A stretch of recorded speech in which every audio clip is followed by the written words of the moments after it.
তো hi friend, চললাম আবার একটা কেটেন থেকে ইসলামপুরে কাউন্টারে মদ নেওয়ার জন্য।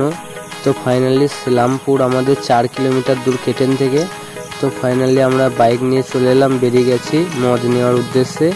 তো দেখতে পাচ্ছ আমাদের এখানে কত বালির গাড়ি, নো এন্ট্রি জ্যাম লেগে গাদার গাঁড়ের মতো। কি করবো ফ্রেন্ড, দেখতে পাচ্ছ তোমরা বালির গাড়ি, এগুলো সব নো এন্ট্রি লেগে গেছে ইসলামপুরের রোডটা পুরো।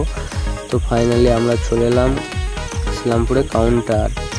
তো কাউন্টারে আসার পর প্রায় 4 কিলোমিটার আসার পর এই কাউন্টার পেয়ে গেলাম। তো মদ ফাইনালি আমরা নিচ্ছি। তো নেওয়ার পর মদ আমাদের ফাইনালি হাতে চলে এসে, দুটো ক্যাপ্টেন নিয়েছি, আমরা 3 জন আছি। তো দেখতে পাচ্ছ অনেকটা আসতে হবে কেটেন থেকে। তো ফাইনালি আমরা মদ নেওয়ার পর চাংনার দোকানে আমরা চাংনা গ্লাস নেওয়ার পর ফোনপেতে টাকা মারার সাথে আমরা বেরিয়ে গেছি আমাদের কেটেনের ঘর আসার উদ্দেশ্যে। তো ফাইনালি এই রোডটা আমার ঘরের কিছুটা দূর। তো ফাইনালি আজকে নাইট ভিডিও এটুকুই। আমার তো আর নাইটে প্রোগ্রাম নেই কোনো। Tata, bye bye.